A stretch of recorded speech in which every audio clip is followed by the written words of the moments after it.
사랑합니다. 옆에 분들과 인사합시다. 사랑합니다. 축복합니다. 인사합시다. 지난주에 배웠던 분이 옆에 앉아 계신가요?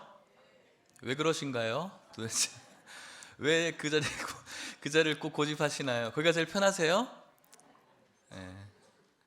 그래요. 거기가 여러분들의 편한 자리 잘 앉으시고 또 한번 바꾸셔서 옆에 분들 또 다른 분들 교제하시면 참 좋을 것 같습니다. 지난 주간 수고 많으셨습니다. 살아내시느라고 수고하셨고 여러 가지 세상의 풍파들 다 겪으시면서 오셨는데 오늘 이곳에 우리 주님께서 함께 하시는다는 사실을 믿으시기를 축복합니다. 두세 사람이 모인 곳에 있겠다라고 말씀하셨는데 예수님을 사랑하는 저와 여러분들이 이렇게 모여 있으니 하나님께서 기뻐하시는 그런 자리가 되는 줄 믿습니다. 하늘에서 내려오는 위로 있기를 축복합니다. 그리고 주님이 주시는 그 은혜를 따라 말씀 붙들고 엎드리는 우리 모두가 되었으면 좋겠습니다. 2024년 하남예일교회 표어가 무엇입니까? 엎드림입니다. 우리가 주님 앞에 엎드리는 것, 내 꿈이 이루어지는 것이 아니라 하나님의 꿈을 이루는 것, 주님의 뜻을 이루어가는 삶, 그것은 오직 우리가 주님 앞에 엎드렸을 때 가능하게 됩니다. 그 엎드리는 한 모델을 오늘 말씀을 통해서 소개하려고 하는데 바로 마리아에 대한 이야기입니다. 마리아는 삼남매입니다.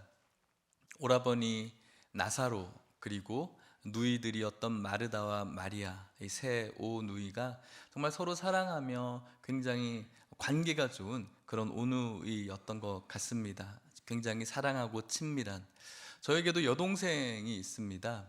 근데 별로 그렇게 서로 살갑지는 않습니다. 어릴 때부터 저도 경상도 출신이라서 그런지 좀 무뚝뚝하기도 하고 제 동생도 무뚝뚝합니다.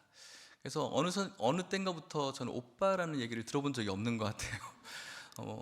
모르겠어요. 야라고 했는지는 모르겠는데 오빠라는 말도 들어본 적이 별로 없는 것 같아요. 그래도 뭐 잔정과 깊은 정이 있어서 서로 힘들고 어려울 때 이렇게 친데레처럼 이렇게 도와주기도 하고 뭐 그렇긴 하는데 막 살갑게 그랬어 어쨌어 뭐 이렇게 서로가 하지 못 굉장히 닭살스럽고 하지 못합니다. 그래도 서로 사랑하는 마음이 있죠. 이 나사로의 오누이들은 굉장히 서로를 사랑하는 사람들이었습니다. 그런데 어느 날 오빠였던 나사로가 시름시름 앓기 시작한 것이죠. 처음에는 곧 낫겠지 생각을 했는데 계속 시간이 가면 갈수록 그 병환이 깊어져 가는 걸 느끼게 됩니다. 이러다 죽을 수도 있겠다라는 심각함을 느끼는 순간 이 두 동생들이 지금까지 주님과 교제도 많이 했었고 또 연약한 사람들을 돌보셨던 것들을 기억해서 예수님을 찾기 시작합니다. 수소문에서 예수님을 찾다 보니 다른 곳에 계신 예수님을 찾게 되었고 지금 나사로가 죽을 그런 지경에 이르렀다라고 말씀드렸을 때 예수님은 그 친구 나사로에게 가려고 작정하셨습니다. 그런데 예수님께서 이 나사로가 있었던 베다니에 오는 것은 그렇게 쉬운 결정은 아니었어요. 왜냐하면 방금 전까지 그 유다 땅에 있다가 예수님과 제자들이 사람들에게 돌에 맞아 죽을 뻔했거든요. 그래서 그곳에 또 들어가면 돌 맞을 가능성이 많기 때문에 제자들은 예수님께 예수님 우리 거기 가면 돌 맞아 죽어요. 그래도 가야 돼요 라고 이렇게 반문하는 제자들도 있었습니다. 그럼에도 불구하고 예수님은 그 나사로를 위해서 그곳으로 가기로 작정하셨죠. 그런데 지금 나사로의 병환이 굉장히 깊기 때문에 지금 촌각을 다투는 일입니다. 빨리 가야 돼요. 그런데 예수님께서 무언가 느긋해 보입니다. 빨리 가지 아니하시고 지체하시면서 가셨습니다. 결국은 예수님께서 나사로가 있었던 베다니에 도착했을 때는 나사로가 벌써 죽어서 장사되어졌습니다. 며칠이 지나 버렸죠. 그곳에 도착했을 때는 나사로가 죽은 그 일로 인하여서 모든 사람들이 울고 불고 애통하고 탄식하고 특별히 나사로를 너무나 사랑했던 그 두 누이들에게는 이 죽음이라는 절망감이 주는 그 낙심과 그리고 낭패감, 그 죽음 앞에 아무것도 할 수 없는 한 나약한 인간이라는 그 존재의 그 낙심들이 어둡게 있었던 그때였습니다. 그때 예수님께서 도착을 하셨습니다. 왜 그렇게 하셨는지는 우리는 정확히 알 수는 없지만 분명한 것은 후에 우리가 나사로가 다시 살아나는 것을 우리가 알 수 있을 때 하나님께서 그 사건을 통해서 주시고자 하시는 은혜와 메시지는 분명합니다. 예수 그리스도께서 생명이심을 가르쳐 주시기 위함이시죠. 사랑하는 성도 여러분, 오늘날을 살아가는 저와 여러분들에게도 크고 작은 문제와 그 문제가 빨리 극복되어지기를, 촌각을 다툴 만큼 빨리 좀 그것들이 해결되어지기를 바라는 마음으로 주님을 애타게 찾는 저와 여러분들이 있습니다.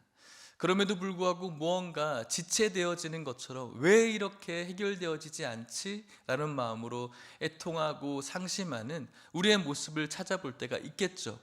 그럼에도 불구하고 여러분, 상심하지 마십시오. 그 모든 과정은 하나님께서 여러분들에게 아름다운 선을 베풀기 위한 과정이라는 사실을 믿으시기를 축복합니다.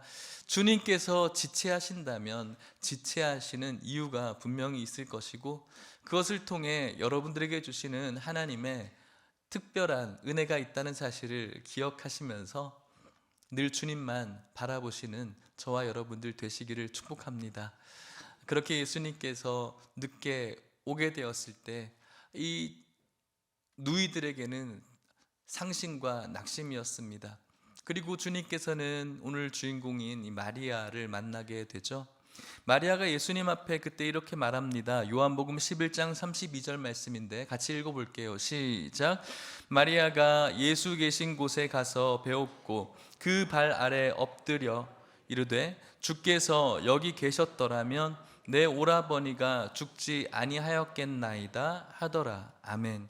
마리아가 예수님께서 계신 곳에서 예수님을 배웠습니다. 그런데 특별한 모습을 보이죠. 그 발 앞에 어떻게 했다고요? 엎드렸다라는 거예요. 예수님 앞에 엎드렸던 이유는 예수님을 의지하고 진짜 자신이 이제 아무것도 할 수 없는 나사로를 잃은 그 슬픔에 너무나 사무쳐서 내가 아무것도 할 수 없음을 위로받고 싶은 그런 엎드림이라고 할 수가 있겠습니다. 우리 오빠 죽었어요. 어떡해요? 라고 하면서 예수님을 앞에 엎드려서 하소연하고 있는 것입니다. 저는 이런 엎드림이 우리들에게 필요하다라고 생각합니다. 여러분들에게 일어나고 있는 여러 가지 안타까운 일들, 또 풀리지 않는 마음의 고단함들, 그때 여러분들 집에서 혼자 울고 또 혼자 그 외로움을 달래지 마십시오. 또 술이나 또 다른 것으로 그 외로움을 달래려고 하지 마시고 주님의 존전에 나와서 주님 앞에 엎드리십시오. 주님, 내가 이런 고통스러운 일이 있습니다. 주님, 제가 이렇게 아픕니다. 괴롭습니다. 외롭습니다라고 주님의 존전에 나와서 예수님께 엎드리십시오. 그렇게 엎드릴 때 주님께서 우리를 동정하시고 우리의 모든 연약함을 체휼하시는 그분께서 여러분들을 안아주신다는 사실을 기억하시기를 원합니다. 주님 앞에 그렇게라도 엎드려서 하나님, 제가 이렇게 괴롭습니다. 아픕니다. 고통스럽습니다 라고 엎드릴 때 여러분들을 일으켜 주시는 하나님의 은혜가 있을 줄 믿습니다. 그렇게 엎드렸을 때 예수님께서 어떻게 하셨을까요? 33절 말씀 같이 읽겠습니다. 시작. 예수께서 그가 우는 것과 또 함께 온 유대인들이 우는 것을 보시고 심령에 비통히 여기시고 불쌍히 여기사. 아멘. 예수님께서 그 울음을 보시고 불쌍히 여겨 주셨습니다. 그리고 우리가 아는 것처럼 나사로가 있는 곳이 어디냐 가서 붕대에 칭칭 쌓여져서 장사가 지난 지 며칠 되었던 나사로를 나오라고 말씀하시면서 그 나사로를 살려주신 것이 오늘 우리가 읽은 12장 그 전장이었던 11장에 기록되어진 아주 기적적인 사건입니다. 그 기적적인 사건을 통해서 많은 사람들이 예수님을 바라보게 되었습니다. 그리고 12장의 내용이 오늘 본문의 내용이죠. 12장 1절 말씀을 같이 한번 읽어볼까요? 시작.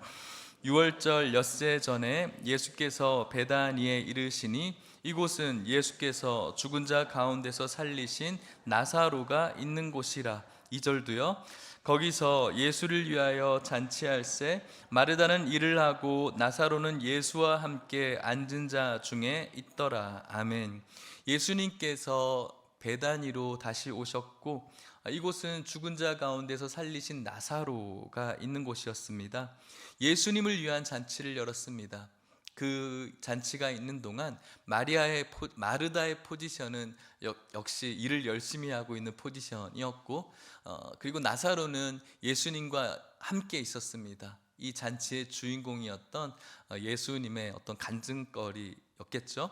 그 간증거리인 나사로와 함께 잔치를 베풀고 있는 중이었습니다. 그렇다면 마리아는 어디로 가버렸습니까? 3절 말씀입니다. 같이 읽을까요? 시작. 마리아는 지극히 비싼 향유 곧 순전한 나드 한 근을 가져다가 예수의 발에 붓고 자기 머리털로 그의 발을 닦으니 향유 냄새가 집에 가득하더라. 아멘. 그날 잔치의 분위기를 상상해 보십시오. 얼마나 놀라운 일이 벌어졌습니까?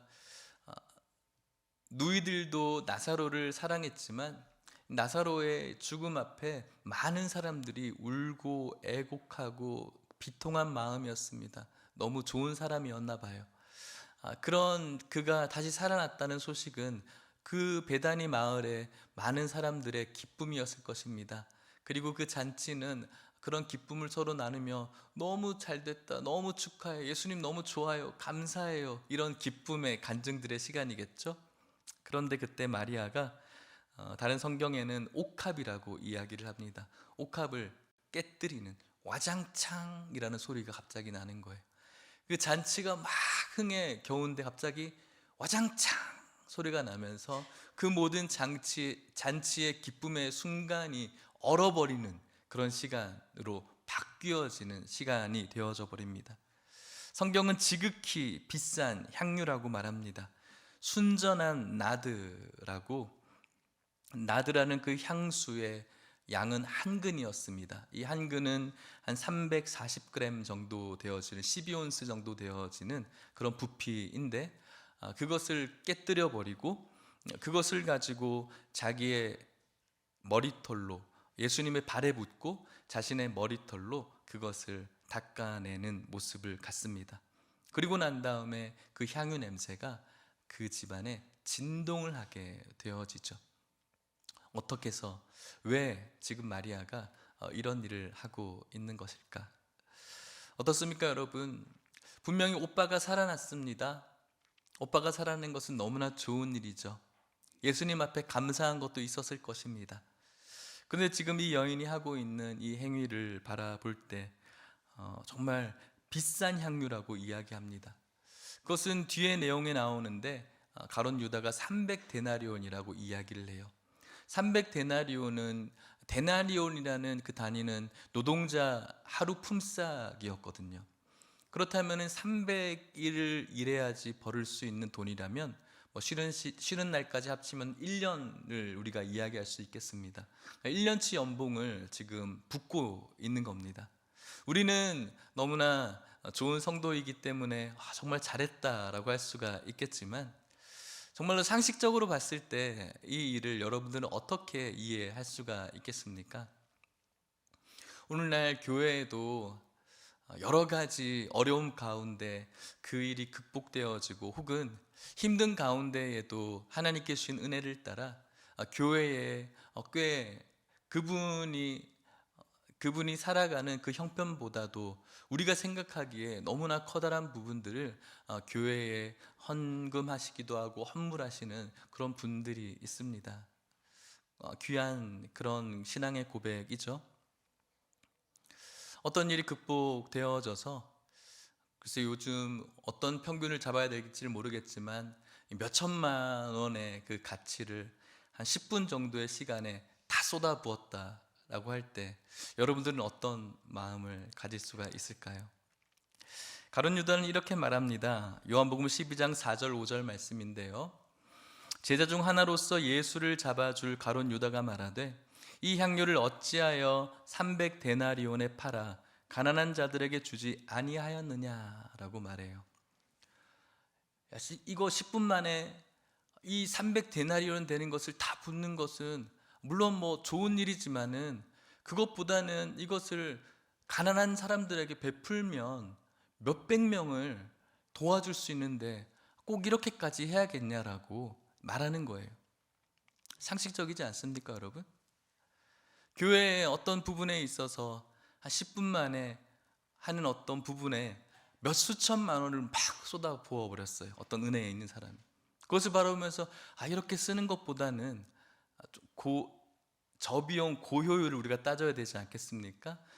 다른 어떤 교회에 좀 필요한 부분, 또 교회 어떤 부분, 연약한 부분에 거기에 좀 쓰면 안 될까? 왜 거기 하필 거기에 다 쏟아버리? 너무 좀 그렇다라는 마음을 여러분들은 가질 수 있을까요? 없을까요? 있어요. 그렇기 때문에 이 가룟 유다의 마음은 가룟 유다의 마음뿐만 아니라 그곳에 있었던 모든 사람들이 어쩌면 가질 수 있는 마음이죠. 물론 예수님이 감사하지만 너무너무 좋은 분이지만 이렇게 값진 것을 한순간에 없애버리는 것보다는 오히려 그것을 다른 사람들에게 베풀면 더 좋은 일에 쓸 수 있지 않겠느냐. 얼마나 상식적인 일입니까? 이성적인 일이죠. 효율적인 일이죠. 다른 제자들도 그의 논리에 다 고개를 끄덕일 수밖에 없습니다. 그런데 그 제자의 마음은 그렇지 않습니다. 6절 말씀이죠. 같이 읽어볼까요? 시작. 이렇게 말함은 가난한 자들을 생각함이 아니요 그는 도둑이라 돈 괴를 맞고 거기 넣는 것을 훔쳐 가밀어라. 아멘. 가룟 유다는 가난한 자들에 대한 마음이 없었어요. 그것을 기부하게 되었다면 그가 돈꾀를 맡았던 사람이기 때문에 그것을 착복하기 위한 마음이 더 컸죠. 그럼에도 불구하고 그곳에 있었던 사람들은 이 논리에 부정하지 않아요. 왜 저렇게까지 꼭 해야 되나? 라는 것입니다. 예수님께서는 어떻게 반응하십니까? 그래, 지금 이렇게까지 하는 것보다는 나 말고 다른 데 좀 쓰면 더 좋았을 것 같아 라고 이야기했을까요? 7절 말씀이죠. 같이 읽어보겠습니다. 시작. 예수께서 이르시되 그를 가만두어 나의 장래할 날을 위하여 그것을 간직하게 하라. 아멘. 예수님께서 연약한 사람들을 돌보지 않으십니까? 그렇지 않습니다. 예수님께서 못 먹고 있었던 자들을 불쌍히 여기시면서 오병이어의 역사를 이렇게 하시면서 배고픈 자들을 위로하시는 분이 예수님이시죠. 연약한 자들을 누구보다도 애통해 하시는 분이 예수님이세요. 그런데 거기에 써야지 왜 이렇게 너무 아깝잖아 라고 이야기하잖아요. 가만 놔둬. 내 장래를 위해서 지금 쓰고 있는 거야. 예수님의 장래가 무엇입니까? 앞으로 얼마 후에 있을 십자가이죠. 그 십자가라는 장래를 위해서 지금 미리 기념하고 있는 것이다. 가만히 두어라고 말합니다. 아무도 이 말을 이해하지 못할 겁니다. 또 이것에 대해서 하고 있는 마리아조차도 그 십자가에 대해서 생각하지 못하고 있을 것입니다. 그런데 주님의 시각에서는 이것이 바로 자신의 그 십자가, 그 장래를 위해서 기념할 만한, 인간의 뜻은 아니지만, 인간은 모르지만, 미련하고 어리석어서 아무것도 모르지만 이 마리아의 이 엎드림은 결국에는 하나님의 뜻을 이루는, 하나님의 꿈을 올려드리는 그런 통로가 되었다는 사실이죠. 너무나 낭비인 것 같고 비이성적인 것 같고 비상식적인 이 일이 바로 하나님의 뜻을 이루는, 주님의 뜻을 이루어가는 통로가 되었다는 사실입니다. 사람들은 모르지만. 그래서 마태복음 26장 13절에는 이 똑같은 내용 속에 마지막에 이렇게 덧붙입니다. 같이 읽어볼게요. 시작. 내가 진실로 너희에게 이르노니 온 천하에 어디서든지 이 복음이 전파되는 곳에서는 그를 기억하리라 하시니라. 아멘. 온 천하에 어디서든지 이 복음이 전파되어지는 모든 곳에 이 여인이 했던 이 행한 일들이 기념되고 기억될 것이다 라고 말하면서 이 여인이 가질 축복에 대해서 말씀해 주고 있는 겁니다. 이 당시에 부었던 이 향유의 그 향기의 진동함이 그 당시 있었던 이 가정에만 진동한 것이 아니라 시대를 초월하고 역사를 초월해서 오늘 이 예일교회까지 진동하게 되어지는 놀라운 축복이 일어나게 된 것입니다. 어떻게 하면서요? 엎드림으로써 그렇게 된 것입니다. 사랑하는 성도 여러분, 말씀을 마쳐볼까 합니다. 저는 오늘 이 이야기는 여러분들이 너무나 잘 알고 있고 예전에도 한번 다른 부분에 집중해서 설교한 적이 있습니다. 그리고 여러분들과 이 엎드림에 대해서 나누기를 원하며 이 말씀을 묵상했습니다. 이 여인이 예수님께 향유를 깨뜨리고 부어드리는 이 여인의 모습을 혼자 가만히 상상하는 한 주를 가졌는데 제 마음에 드는 질문 하나가 오늘 말씀의 제목이었어요. 어떤 마음이었을까? 그녀는 어떤 마음이었을까? 계속 그 고민만 하고 한 주 동안 살아가는 거예요.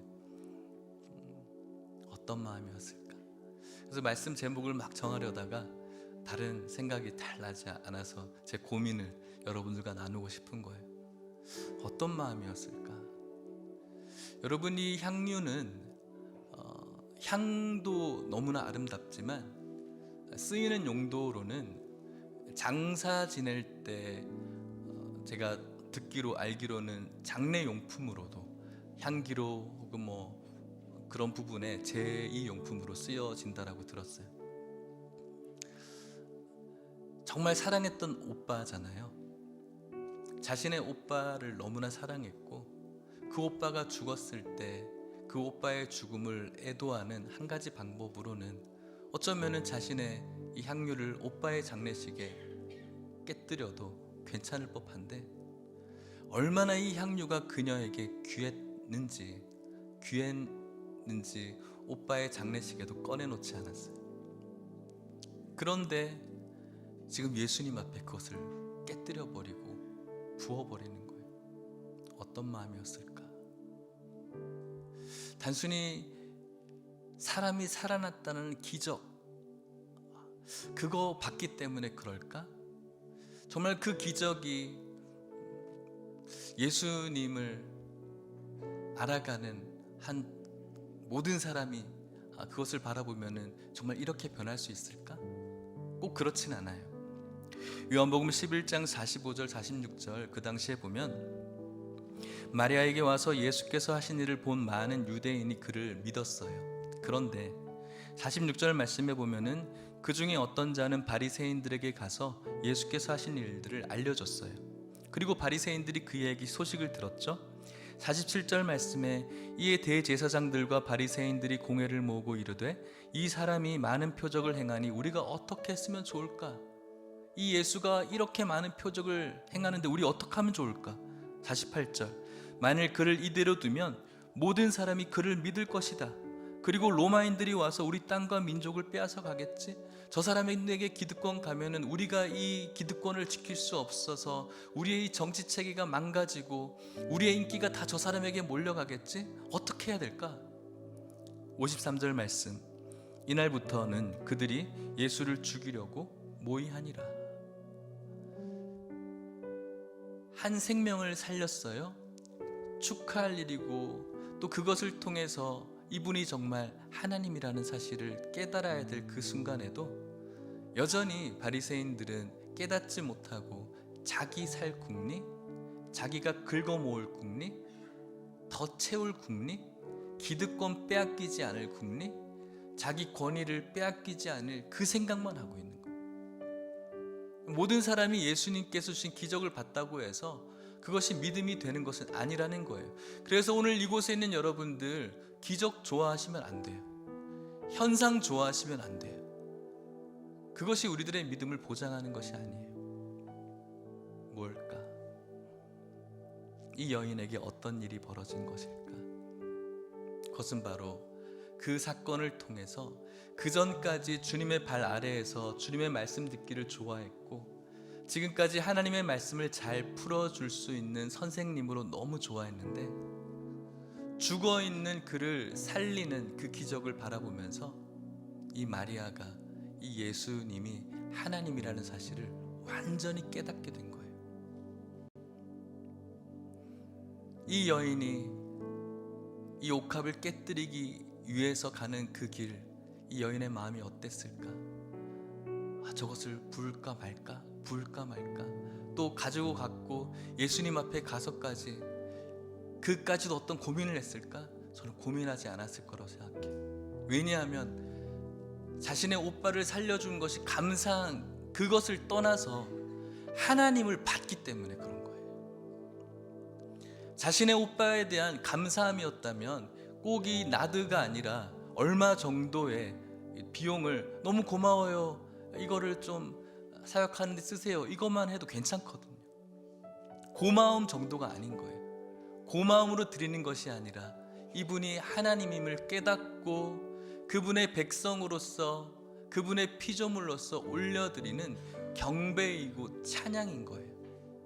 서슴없이 깨뜨려요. 그가 하는 행위가 무엇입니까? 그 향유를 발에 붓고 머리털로 닦는 거예요. 여러분, 여인의 머리는 그 여인의 인격이고 그 여인의 아름다움의 상징이에요. 그 머리털로 그 당시에 먼지 풀풀 나는 그 중동 지역의 발을 닦는다는 것은 굉장히 비참한 일이죠. 그럼에도 불구하고 그렇게 머리를 닦으려면 머리를 어떻게 해야 됩니까? 빳빳이 세우면서 닦을 수가 있습니까? 그렇지 않아요. 머리를 코에 땅에 박아야지 그 머리털로 발을 닦을 수 있어요. 수치스러운 거죠. 그런데 전혀 수치스럽지 않아요. 왜냐하면 하나님이시거든요. 다른 사람은 저게 뭐야?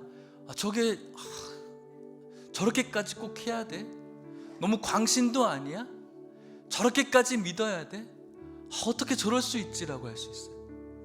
그녀에게는 예수님이 하나님이시거든요. 그러니까 할 수가 있는 거예요. 어떤 마음이었을까? 그녀는 하나님을 봤다는 거예요. 그렇기 때문에 그가 엎드릴 수 있었고, 그 엎드림은 바로 주님의 십자가의 장례를 예표하며 기념하는 주님의 뜻을 이루어드리는 하나님의 귀하고 선한 도구가 되어질 뿐만 아니라 그의 이 행위는 주님의 복음이 전해지는 곳에 아름다운 향기로 시대를 초월해서, 역사를 초월해서, 장소를 초월해서 여전히 아름다운 향기를 품어내고 있는 것입니다. 이것이 바로 엎드린 자의 축복이라고 할 수가 있겠습니다. 사랑하는 하나님 예일교회 성도 여러분, 엎드리는 척 해서는 안 됩니다. 하나님 다 아시죠? 엎드리는 척 하지 맙시다. 2024년 하나님께 주시는 말씀 붙들고 은혜 깨달은 자로서 우리가 믿고 예배하는 분이 우리 하나님이심을 기억하고 믿을 수 있기를 축복하고, 그 하나님 앞에 엎드린다라는 것은 우리의 코를 땅에 박는 거예요. 우리가 얼마나 잘생겼는지, 좋은 옷을 입고 있는지, 우리가 어떤 일을 했는지, 얼마만큼 우리가 공로가 있는지를 아무것도 필요 없어요. 그냥 엎드려서 그분이 주시는 은혜를 간구하는 것밖에 없는 모습이죠.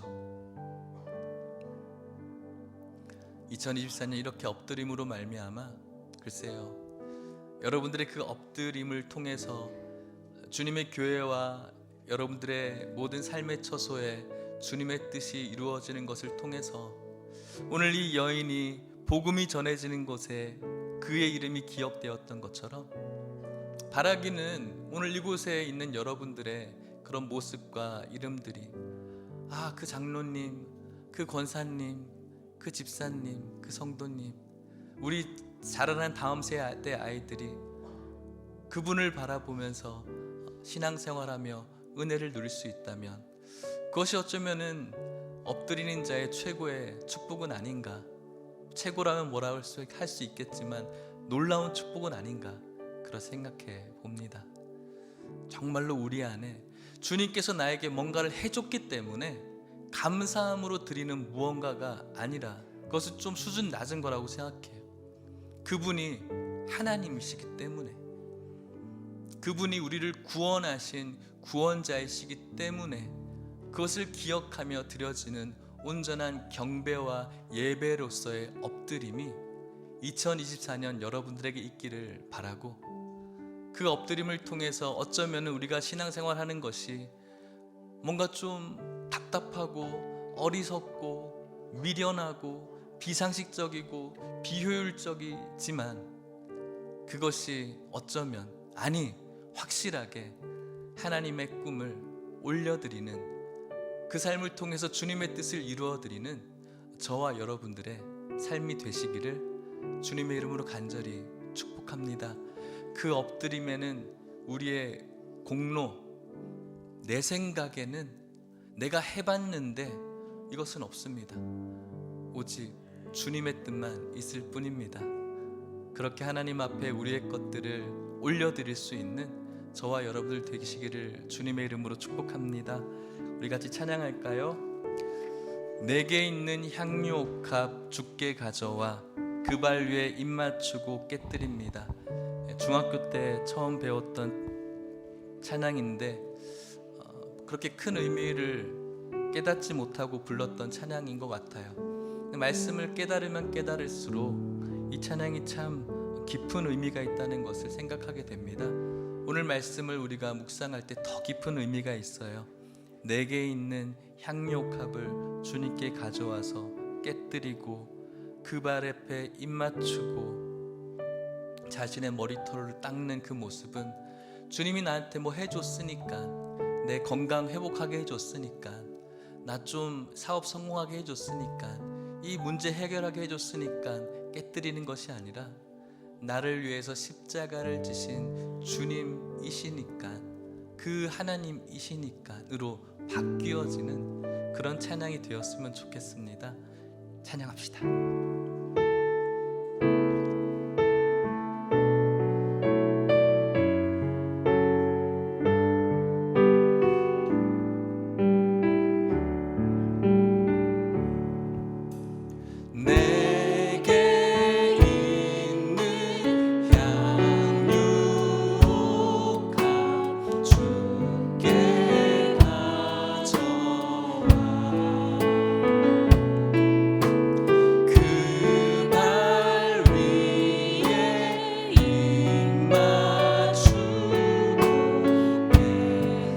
주님 앞에 무엇을 올려드릴 수 있을까요?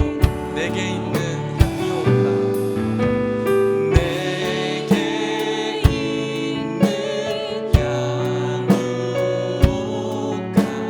주께 가져와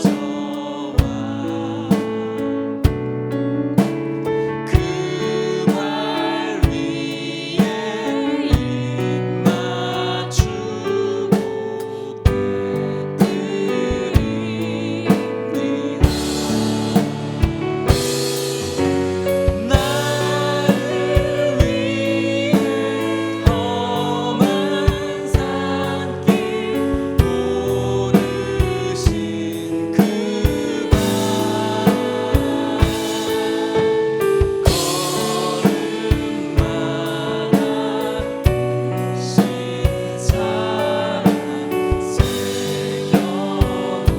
나를 위해 십자가에 달리신 그 발, 나를 위해 십자가에 오르신 그 발, 흘린 피로 나의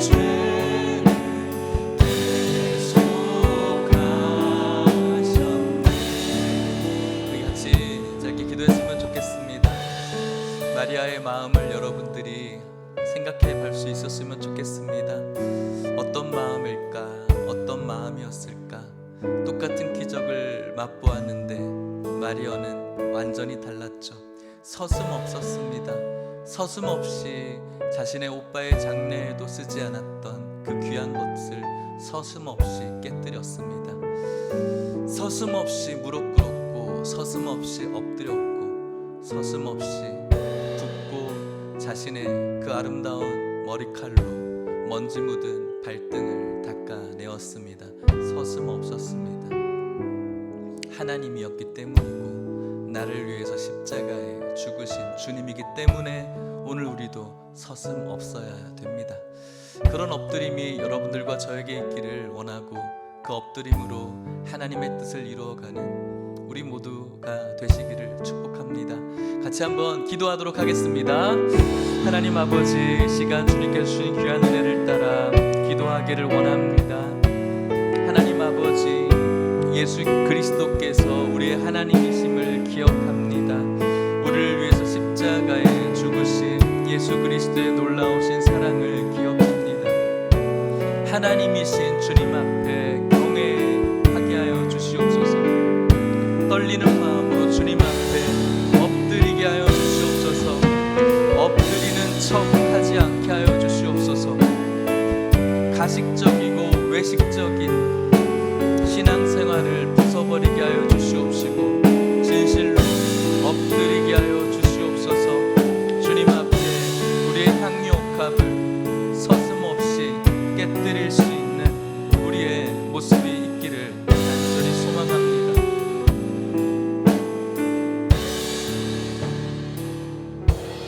좋으신 하나님 아버지, 오늘 말씀을 통해서 우리들에게 말씀해 주셔서 감사합니다. 주님을 위해서 서슴없이 자신의 옥합을 깨뜨렸던 그녀의 마음,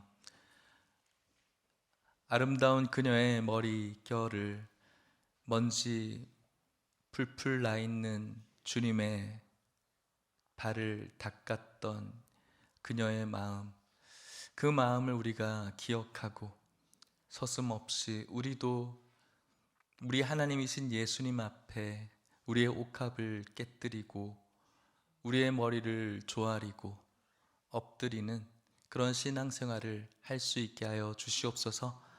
그렇게 함으로 주님의 뜻을 이룰 뿐 아니라 주님께서 우리에게 허락하신 인생 여러 여정 가운데 우리의 아름다운 이런 부분들이 작게나마 복음의 통로로 쓰임받을 수 있도록 축복하여 주시옵소서. 예수님의 이름으로 기도하옵나이다. 지금은 예수 그리스도의 은혜와 하나님의 사랑과 성령의 교통하심이 오늘 주님 앞에 옥합을 깨트리고 자신의 머리털을 발로 닦았던 그녀의 마음을 기억하며 주님 오시는 날까지 그 엎드리는 그 마음으로 주님을 섬기며 주님이 주시는 놀라운 축복과 기쁨과 감사 얻기를 소원하는 오늘 이곳에 있는 모든 성도님들과 이들의 가정과 사랑하는 하남예일교회 가운데, 그리고 다음 세대 우리 아이들 가운데 이제부터 영원토록 함께 있을지어다. 아멘.